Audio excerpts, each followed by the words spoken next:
Good morning, and thank you all for joining us today.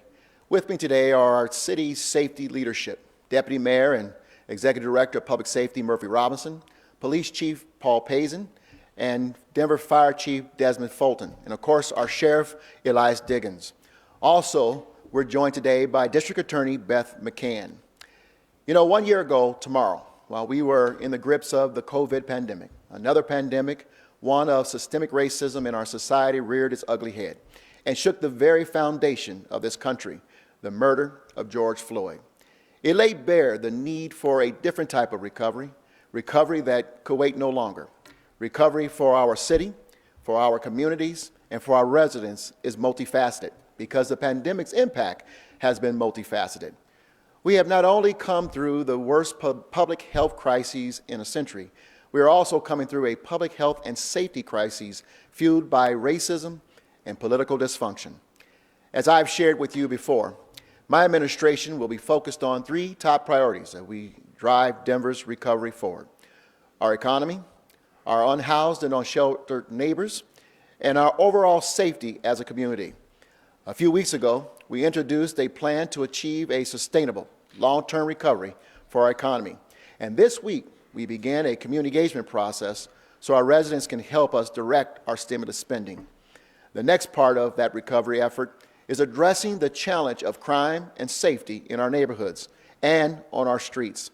Cities across the country are seeing higher levels of crime as we emerge from this COVID pandemic and the economic crises that has followed. Today, Chief Payson is announcing that the police department will focus their efforts in 5 areas around the city where crime has become especially prevalent. Addressing the crime will take more than simply deploying additional police resources to respond to it. Our goal here is to get at the root cause of crime in these areas and not merely respond to it, because we believe we can do better than just be reactive. I believe we can get to a place where we are preventing crime in the first place. Building on the Opportunity Index we launched just 2 years ago with the support of City Council members, including Councilman Paul Cashman, we are taking a renewed approach to proactive engagement. We continue to build on that strategy with a collaborative and precision policing model that will help meet post-COVID challenges and address crime and social issues Denver is seeing today. To this effect, the Denver Police Department will spearhead this model in these areas of town in coordination with several city departments and members of the affected communities. DPD will be working across multiple city departments and community stakeholders and providing available resources to support these communities and the residents who live in them with more than just additional officers on the street. This is the latest in the steps in an effort by our public safety departments to provide an alternative response to the current challenges of today. The public safety team has been briefing members of City Council on the implementation of this model, and we will be further engaging them in the coming days as we discuss rolling out these programs. You've seen this approach already in our co-responder and STAR programs. Again, this is the latest step we are taking not only to improve public safety, but also to improve policing in our city, a space in which, under my administration, Denver has been a national leader. We are not newcomers to police reform, nor are we newcomers to strategies designed to address crime before it starts. In Denver, our police department is among the most innovative in the country when it comes to reforms. Reforms initiated by this administration nearly a decade ago under then Police Chief Robert White, who was reimagining policing before the term became popular. Many of the changes being made in other cities have been underway in Denver for years. For example, body-worn cameras, one of the first cities in the country to require patrol officers, all patrol officers, and off-duty officers to wear body-worn cameras. De-escalation tactics, use of force, jail management.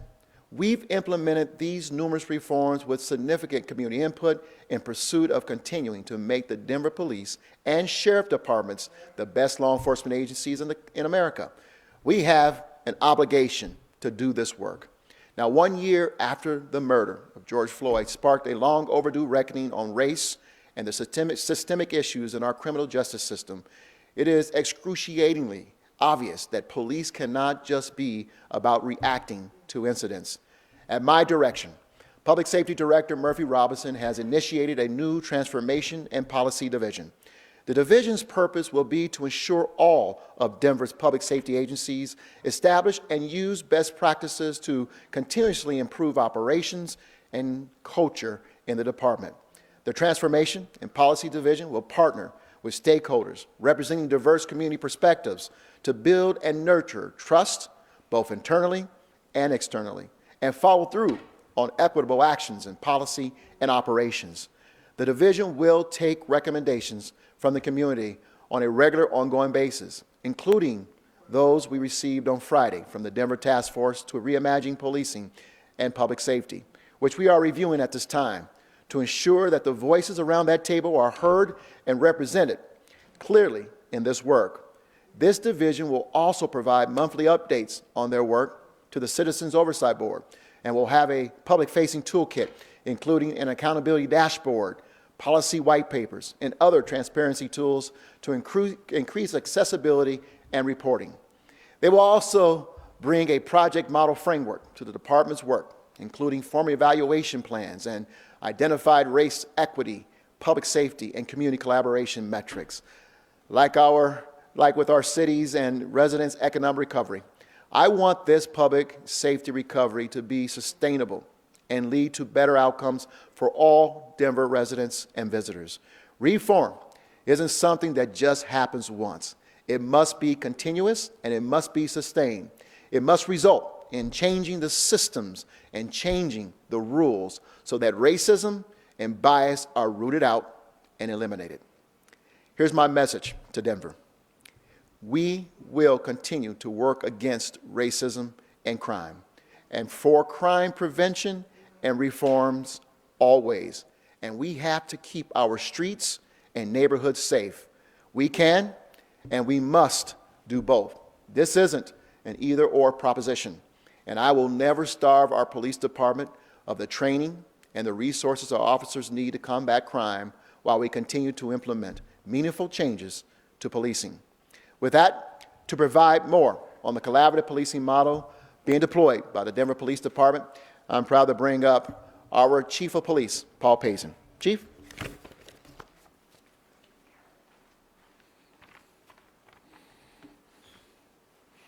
Hello, everyone. Like you, I'm happy to see that our community is moving in the right direction as we recover from the pandemic. I appreciate Mayor Hancock's leadership during this challenging time. However, unfortunately, one issue that is not heading in the right direction in our city is violent crime, particularly in 5 hotspot locations throughout our city. As you can see from the slide provided, 1.5% of our landmass, excluding Denver International Airport, accounts for 26.1% of the homicides that we've had in 2020 and 49% of all of the shootings that took place in our city. Today, we are here to announce our data-driven and collaborative effort to focus on these 5 areas of concentrated violent crime, taking a whole of government, whole of a community approach, including collaboration with other city partners and community organizations in order to address these.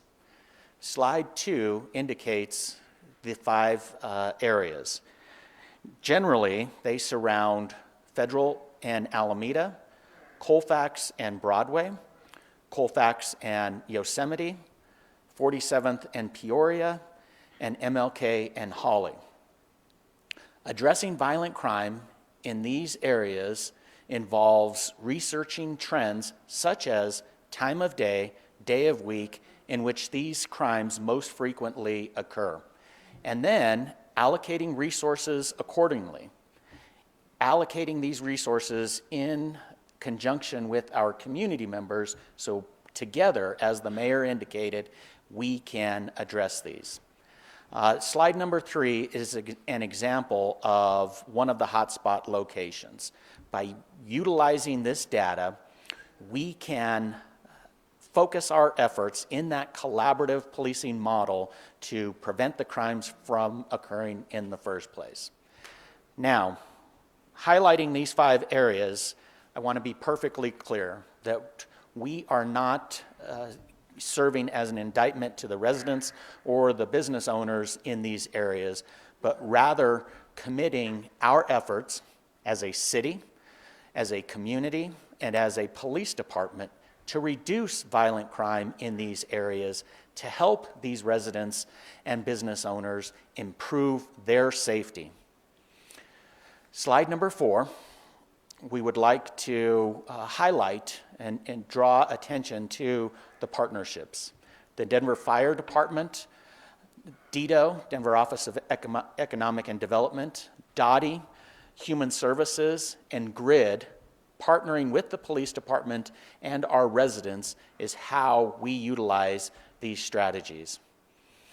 I know that most important in resources in addressing violent crime is our neighbors. They are the eyes and ears. They are the folks that can help us connect with faith-based groups and the entire neighborhood so we can partner together to utilize these evidence-based approaches, high visibility patrol, partnering with mental health professionals in order to address the crimes that we are seeing and hold individuals that are creating harm for our community while supporting individuals that need assistance. This is a call for action to our residents, to our faith-based groups, to our neighborhood associations, and those that want to help Denver become the safest, most equitable city in America. It will be through programs like what we are initiating here, programs working with the community to hear from them, forums, sharing crime prevention tips, ideas, working to build and strengthen those relationships so we can report crime and safety issues. And from an enforcement standpoint, it is critical that we point out that these are proven strategies to focus on crime while fully developing the support of our residents in order to have residents and business owners take a more collaborative approach, a more supportive approach to their own safety. Utilizing the community policing strategies like high visibility patrol. This would include foot patrol, it would include bike patrol in these neighborhoods, getting officers out of cars. We can connect with people, we can disrupt the crime patterns to deter criminal activity from occurring in the first place.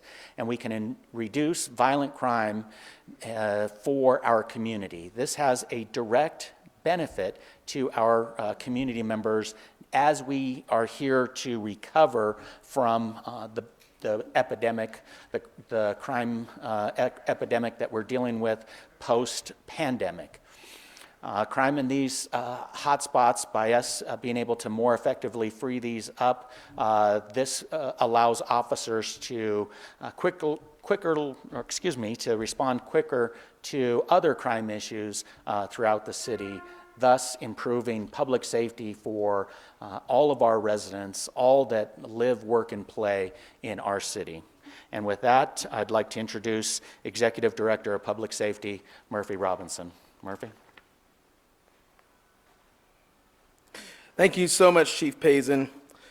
And I want to thank the Mayor, Council President Gilmore, and the Chair and Vice Chair of the Safety Committee for City Council,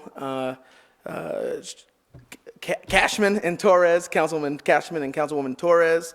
And I also like to thank Executive Director Akubo and his team with the Human Rights and Community Partnerships Office for their partnership with the Transformation and Policy Division.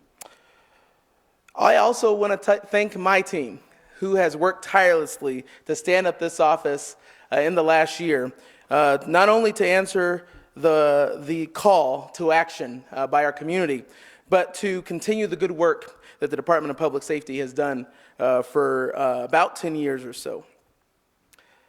It is important that I acknowledge the death of George Floyd as well as other black and brown people that have been killed by individuals across the country that don't understand the weight and the representation of the badge that they carry. The vast majority of officers who come to work every single day reflect the service that our city values. They go above and beyond the call of duty. They put themselves in harm's way for you and I to live safely in our community. Fortunately, we're living in a time where the Afro-Latino public safety director of a major city can also acknowledge that we do have work to do. And the killing and the treating of people differently because of the color of their skin and economic status will no longer be tolerated. I speak for a majority of those in law enforcement when I say we want to and we need to stand in the gap to make lasting improvements to a system that has historically maintained disproportionate bias toward people that look like me. So in Denver, we seek to establish change that will be long-lasting, and that change is highlighted in 4 major areas in the Transportation and Policy Division in the Executive Director's Office. That is community collaboration, alternative service delivery, transformative culture, and accountability, last and not least. We chose those tenets because it is important that we have a long-lasting foundational principle that will be kept best in the fabric of what we do. The fabric of the Transformation and Policy Division must outlast me, must outlast Mayor Hancock, and we hope that it will be sown into the seeds of what we do for many years to come. But we want you to see this Transformation and Policy Division as the official vehicle to accept recommendations from the community, much like we've accepted on Friday the Reimagine Police recommendations from the task force that come from the community that just are recommendations that will help us move the needle in a more appropriate way for our community. The community collaboration section of what we hope to establish focuses on those partnerships that are so vital to what our community should look like in the 21st century when it comes to public safety. We have established what we call the Community Mobilization Network. And that mobilization network is really getting and activating the people in our community to help us understand what you're seeing when it comes to relation of policing and public safety within your specific neighborhood, your specific community, your culture group. Help us understand how we can move the needle and change policies. That mobilization network will then pass those recommendations to our team. We will then research those and really be able to establish policy and or educational research behind those recommendations. The second tenet is our transformative service delivery. As the mayor said earlier, we have been working on this for many, many years, whether it's through our co-responder program or our civilian accident technicians or our critical incident team training. We have sought to innovate in Department of Public Safety almost more than any other public safety department that I know. But we're not going to stop there. With our alternative service delivery models that we have implemented even in the last year, whether it be our early intervention team or a high resource utilizer program or our STAR program, we seek to see how we can transform the way we deliver service to our community, whether it be responding to a person in crisis or helping someone across the street. We want to understand how we can really deliver service to you and make sure that it's not always a law enforcement response when necessary. Our third tenet is transforming culture. Now, as you know, we are seeking to rebuild trust in our community. We are seeking to really bridge that gap that has been put in place between the community and law enforcement as a whole, really highlighted by the George Floyd death. However, we also must grow attention to the necessary changes that are needed internally. We have to focus on our culture, and we have to make sure that our agencies look like our community. And so we not only will be working to recruit our officers that reflect our community, our deputies that reflect our community, but we will be making sure that the culture within the community makes them want to stay in the law enforcement and the public safety community. We're looking to continue to implement, the active bystander and law enforcement ABLE training that Chief Payson is solely responsible for bringing to the Denver Police Department.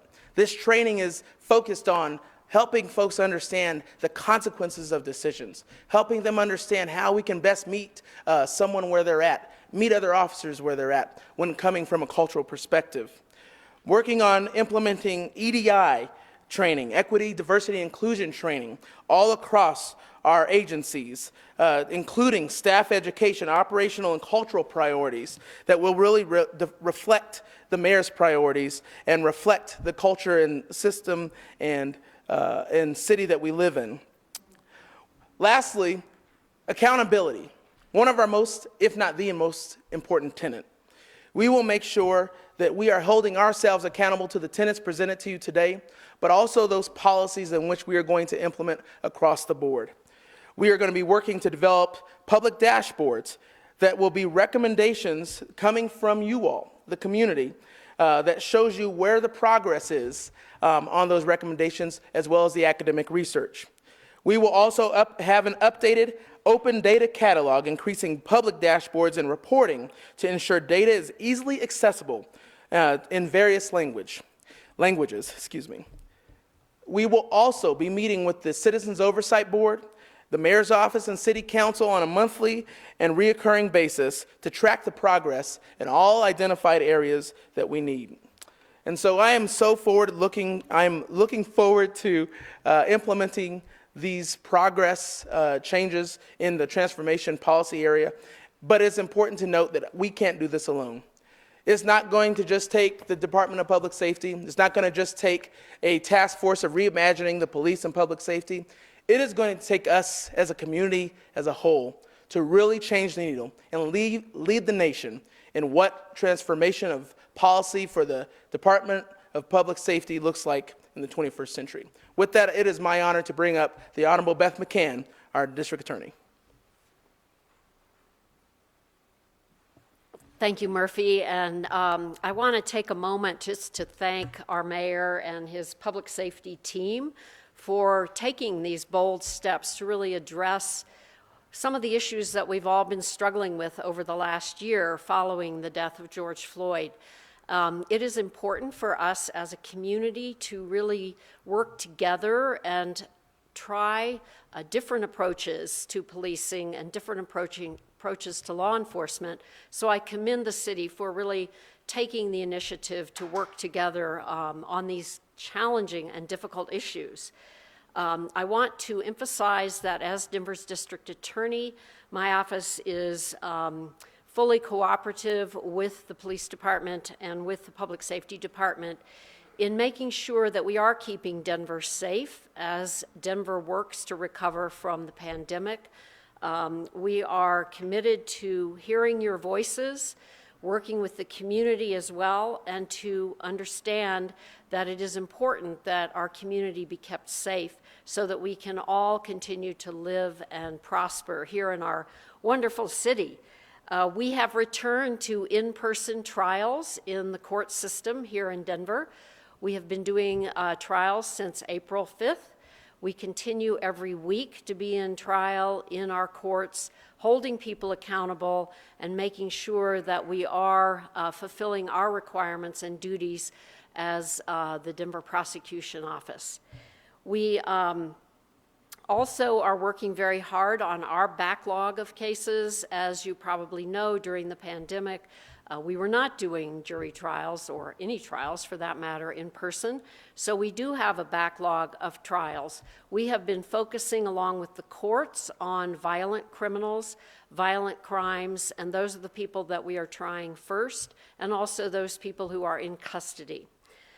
We will continue to collaborate with the mayor and the police chief, as well as the Department of Public Safety and the community to ensure that we do continue to provide reassurance that we are doing everything we can to keep the city safe. I also want to applaud our public safety department for efforts in alternatives to prosecution and criminal behavior in appropriate circumstances. We have also started several programs with the court, including our Restorative Denver program and our Adult Diversion program, to address those who are suffering from mental health issues and substance abuse issues, who really do not need the full weight of the criminal justice system, but rather need to be directed toward services and support so that they can address their individual circumstances with their families. We are excited that Denver is leading the nation in some of the innovative programs that are being offered to people who have these kinds of difficulties, which end them up in the criminal justice system. So we're committed to continuing that work. We're also committed in my office to an aggressive effort to address any issues of diversity, equity, and inclusion, so that we also will continue to treat everyone who comes into the system with fairness and with equal treatment, and looking at individual circumstances in a way that is free from bias. So I commit to the community that we will continue to work with you, we'll continue to work with our city leaders, and make sure that our city continues to prosper and be safe. Thank you.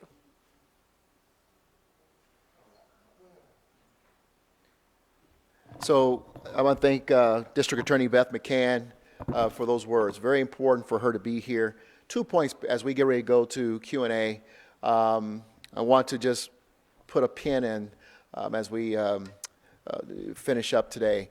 One is the safety department has never stopped working to innovate. One of the values we have is staying in the laboratory. This is not an exact science. We are working to always think of ways that we could better serve the community and keep everyone safe. Extremely important. I hope you heard that today through the various comments that have been made. And then secondly, this is a collaborative model. As I think Director Murphy Robinson said, this has to be a bilateral relationship between the community and public safety. Safety is only as safe as the people in the community engaged to help put more eyes on the community and help us to prevent crime from happening in the first place. So all the agencies being involved. You got the fire department here, Chief Fulton. Firefighters going to be out helping to remove graffiti in the city of Denver. Sheriff is here. He's deployed his and fully staffed his mental health division in the jail system, as well as making sure that he deploys cameras, body-worn cameras inside the jail with deputies. These are kind of things that are continuing to happen, but you can recognize it's across all the agencies in the city of Denver to make us all safe and to improve our efforts. So I just wanted to share those two thoughts with you. Let's go to Q&A and answer questions. Alrighty, thank you everyone for joining us. We're going to start with Vicente from Fox 31. Do you have any questions? I do. Thank you very much for taking my question. This is more for Chief Payson. Can you give us specific examples of what people will be able to see on the sidewalks in front of their homes, and perhaps when they go down to the 7-Eleven? What are police officers going to be doing differently now than what they have been doing in the past? Thank you. Vicente, I think I heard the question, and if I didn't, please make sure that I hit the point that you're trying to make. We are focusing this collaborative policing model with our community to help enhance safety in these 5 areas that are driving violent crime. This looks like police officers with co-responders, with community members from GRID, folks from community reentry, taking an active role in the safety of their own community and establishing, reestablishing, rebuilding the relationships and the trust between our department, the public safety department, and the community that we serve. So it is in these areas during the times of day and days of week that it's most prevalent, partnering with our community, getting out of our cars, engaging in that relationship building with residents and business owners, so together we can keep our city safe moving forward. Vicente, did that answer the question? I'm hoping you can hear me better now. That's a pretty broad brush. I'm looking for something a little more specific.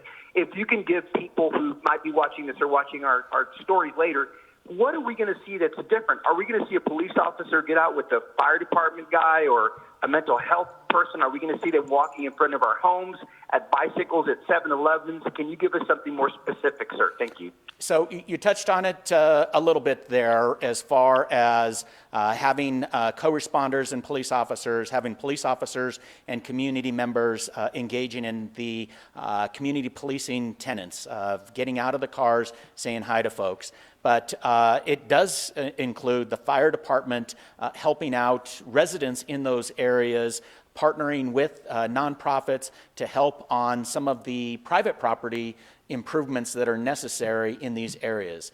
It is Dottie doing some of the amazing work that they have already done in the Sun Valley neighborhood and in the Westwood neighborhood, where they go in proactively and they fix all of the streetlights. They fix all of the potholes. They clean up all of the graffiti in order to help the business owners, the residents, and engage in this whole of government, whole of community support to reduce these violent crime hotspots and create the opportunity for these communities to rebound from this pandemic the way we want our entire city to come back. Thank you. Thank you, Vicente. Thank you. Matt from Channel 9.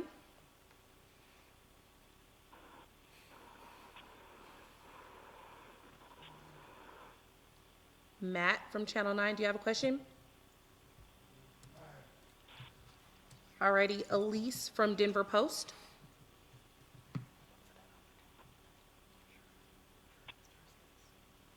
Please remember to press *6 to unmute yourselves if you need to. Elise from the Denver Post. Can you guys? Yep, we can hear you. My question is for the mayor. Last year, protesters called for significant foundational change to the way we do public safety in Denver. It's been a year since then. Has that significant foundational change happened? And if so, what specific changes do you think are that change? Well, I hope you heard today that we believe that reform is a continuous process. It's not just a destination that you arrive at and say you're done.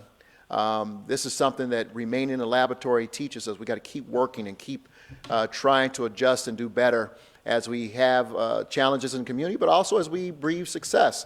So foundational change, I think you already see Denver already taking the lead on some of those areas. Our STAR program, co-responder, some of the first in the nation to do the sort of things that we are doing. Reviewing and doing deep dives and wholesale changes on our use of force policies within the jail, reforming our entire sheriff and jail system. And we're not done. As Director Murphy Robinson pointed out, civilianizing key areas of our public safety department. So we free up officers to be more engaged, the proactive policing that the chief is talking about. And the training that we're moving toward in terms of the DEI and other areas that we work to bring higher levels of accountability, but more importantly, and as importantly, I should say, equipping our law enforcement with the proper tools to be better partners in the community. And of course, holding everyone accountable. So while we are proud, we're not arrogant. We understand we got much more work to do, and we're going to continue working on it and recognizing that this is a journey, and we're going to work to always try to get better. And so while I'm pleased with the steps we've made, I'm pleased that other cities are calling and asking us, how did you do it? We recognize we got to keep on moving and keep on trying to innovate and get better. So that, to me, is the continuous process of our public safety area and foundational changing. We'll look at some of the ideas that the task force has recommended. There may be some ideas there, because all the ideas don't have to come from within the city. As we pointed out, the community's voice is very important to us. I'll ask if Director Robinson or Chief Payson have anything else to add. Thank you, Mayor. I think it's important to know that the word foundation is key here. A foundation is the element that holds up everything else. And to make sure that we implement something that can literally be sustainable, last for many years to come, is probably the most important element of this change that I wanted to make sure we saw implemented. I think for many years, our city has done a fantastic job in being the first in many areas, whether it be co-responder or be alternative policing.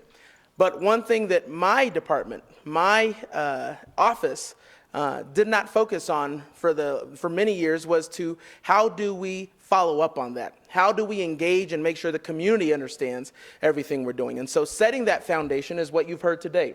And it's important to know that we are looking forward to having the community be an active participant in what this is going to look like in the future. Thank you, Elise. Colleen from AP.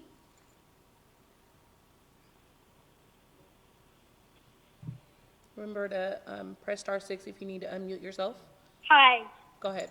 Yes, I think I just did. This is a question for the chief. Just wondering, what does your data show you about the source of the guns used in violent crime in Denver lately, and what approaches are you going to be trying out based on that information that you have? Colleen, excellent question. I really appreciate you asking this. Unfortunately, what we are seeing as far as where these guns are coming from is all too often these are stolen guns. I hear the reports weekly where guns were left in vehicles. Sometimes the gun owner or car owner locked the doors on their car, but all too many times they don't even lock the door. And we have multiple examples weekly of this happening, both with handguns and assault rifles. So one of the sources, one source that we together, this call to action, whole of community approach is responsible gun owners being just that, responsible gun owners, so we can reduce or prevent that supply of illegal guns ending up in the hands of young people and individuals that are creating harm within our community. Thank you, Colleen. John Frank with Axios. Yes, hi. Thanks for taking the questions. 2 questions for you, Mayor. One, will you commit to adopting any of the 112 task force recommendations at this point? And secondly, you said at the start this effort to improve public safety will be led by law enforcement. Are you concerned that approach will fall short because of the lack of trust and the demand a year ago, to Elise's point, for a non-law enforcement approach? Thank you. Yeah, you bet. First of all, we're still reviewing the recommendations. We just received them Friday afternoon. And so I commit to taking a thorough look at them over the coming days to see what good nuggets are in there. I'm sure there's some good ones coming from the community. And 2, I think all you have to do is look at our record in terms of engaging the community around these public safety measures that we've implemented. We're going to continue to remain committed to that. And I think you've heard it here from Chief Payson. You've heard it from Director Murphy Robinson. You heard it from the District Attorney, Beth McCann, that engaging the community around these issues is extremely important to us, and we're going to continue to do it. It's a time-proven measure, and one in which we want to continue to do. Sure. I did want to add something. I think something that was said in terms of this effort being led by law enforcement needs to be corrected. Our city was set up very innovatively years and years ago. The executive director of safety leads all agencies. However, my position, the very foundation of my position, is set up so that the chiefs have oversight. That frankly is outside of a sworn police capacity. And so answering directly to the mayor as the executive director of safety really does exactly what you're talking about, making sure that the oversight of the police department, sheriff department, fire department, and all other public safety agencies really has that catalyst of leadership outside of the immediate leadership of each of our sworn agencies. Thank you, John. Dave from Denver, right?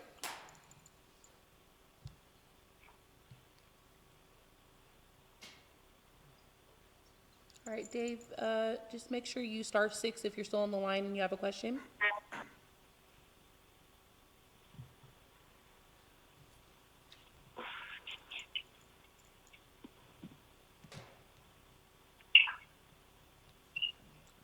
Dave from Denver, right? Do you have a question?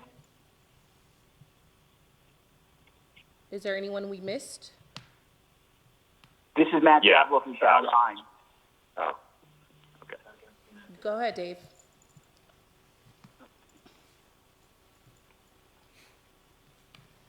This is Connor from Westward. I have a question. Can I go ahead? Go ahead, Connor. Okay. Yeah. So the 5 hotspots where there's increased violent crime. How different are those percentages that you showed in the slide from previous years?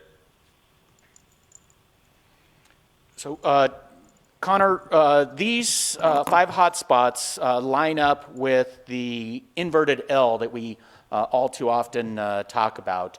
These hotspots line up with the great work that Denver Health did with regards to young people and their impact of gun violence. We saw an increase in 2020, and that increase continues in 2021.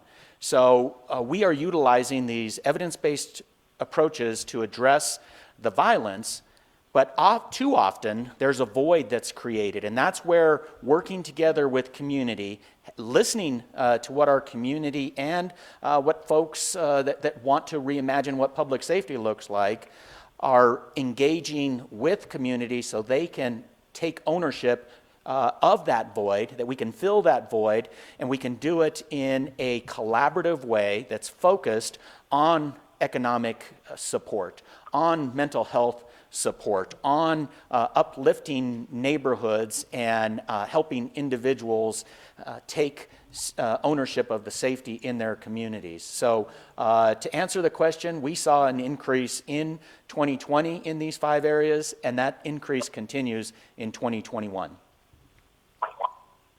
I just got a quick follow-up. I mean, so increase, are we talking like 5%? Are we talking 50%? I mean, increase is very broad.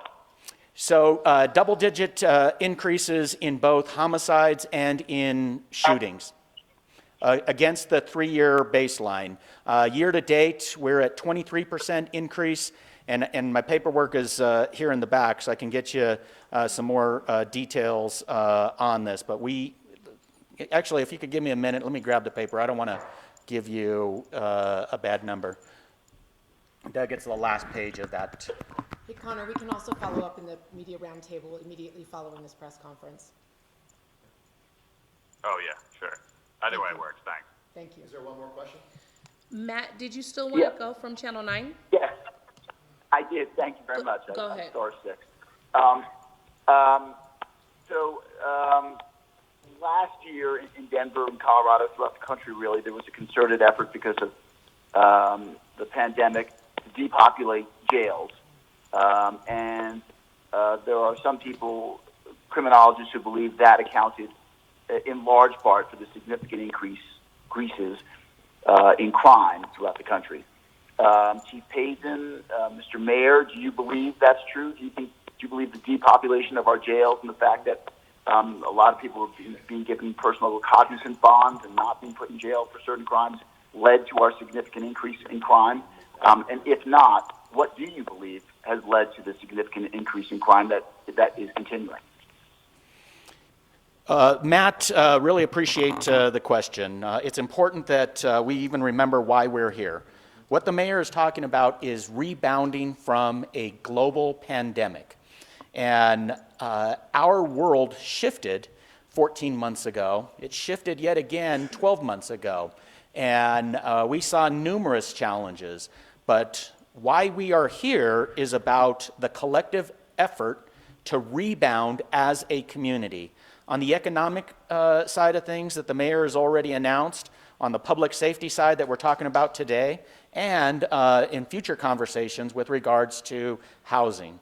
It is no secret that the pandemic had a pronounced impact on public safety, on housing, on our economy. But collectively, by coming together, figuring out how we can rebound, how we can do this in a smart way, taking in the community's recommendations on making sure that we're doing this better in the future. What I hear from community members is they want better policing. And you have a commitment from everybody standing up here that we are going to do better moving forward. But in order to do that, we have to work together with community members, faith-based leaders, business owners, whole of government, in order to bring Denver back moving forward. Excellent response, Chief. And let me just add, if I could, I'm in communication with mayors all this country on a daily basis. And there's a common thread in those conversations. Every one of us are facing profound exponential increase in crime, particularly violent crime. And the common thread between all of our cities, whether New York to LA, Seattle to Miami, Chicago to Austin, is that we all dealt with the profound impacts of a COVID pandemic. And those included, of course, the collapse of our entire economies, people losing their jobs, people being locked down for months at a time, just the profound fear of contracting the virus, loss. Many of us lost people due to the COVID pandemic or otherwise, and the mental health gymnastics that have occurred on all of us, the psyche. And as a result, we are seeing these violent crimes across the nation. We are seeing, property crimes across the nation. And so we recognize as city leaders that we have, all over the country, that we have to figure out how to, as the Chief pointed out, rebound from this situation and to reset folks. We got to create jobs. We got to get people the mental health supports they need. We got to help people save their personal economies as well. And then make sure that we have all the other social supports necessary. By no means do we approach this saying this is just about crime, arresting people. That's why Chief made the profound statement of we have to do this across city agencies. Denver Human Services, Fire Department has to be involved, Sheriff Department has to be involved, Denver Health has to be involved, Community Planning Development, our built environment matters. We're going to do this collaboratively across the agencies to make sure we're addressing what's necessary, because it's not just about the badge and the gun anymore. It's about how do we address the whole person, and that's what we've learned in Denver since the Opportunity Index, and that's what we're going to carry forward, those very values and tenets that are going to help us get through this and reset this. I know that there's going to be a panel afterwards that's going to go deeper into this. We got one more question. Let's get to it, and then we'll get into the panel. All right, Dave Sachs, do you still have a question? Yeah, thank you, and sorry about the technical difficulties. I look forward to being in the room with everyone someday again. I think this is for the Chief. I'm sort of having trouble deciphering what's new here as far as the police response, because don't police resources naturally flow to high crime areas already? And don't you already practice quote-unquote community policing and data-driven policing? I mean, these are initiatives that have been going on for a long time. So what really is different here? David, appreciate the question. Really, it's focusing on these persistently violent hotspot locations. And the data has revealed these 5 locations as the most violent in our community. It's then doing that deeper dive, day of week, time of day. I believe it was slide 3 or slide 4 that showed which days of the week this is most prevalent, which time of day it's most prevalent. So utilizing these hotspot policing, these evidence-based approaches to address the crime side of things, but it's what the mayor and public safety director have been talking about this whole time, right? How do we get the community, how do we get faith-based leaders, how do we get residents and business owners to help us rebound and address these crime issues? Fear of crime can have a negative impact on our ability to rebound. And if you have areas within your city, small areas, 1.5% of the landmass that are driving 49% of the shootings and 26% of the homicides, then instead of this being a police department only approach, this working together in concert with other city agencies as well as with community members give us the greatest opportunity for success. So it is building upon the foundation, the evidence-based approaches to hotspot policing, but then adding and innovating these foot patrols with co-responders, these foot patrols with folks that have re-entered our society, helping businesses, focusing our efforts so that way the businesses in these areas have additional support in order to rebound, and we can uplift these particular hotspots, reduce the negative impact of violent crime, and ultimately free up officers to address additional challenges citywide. All right, everyone. Thank you all for joining us. I want to thank everyone here as well. I know there's going to be a panel that follows, and we'll get a chance to dig deeper into these. I think if you ask, you might find some even more innovative ideas that are going to be coming forward. Thank you all.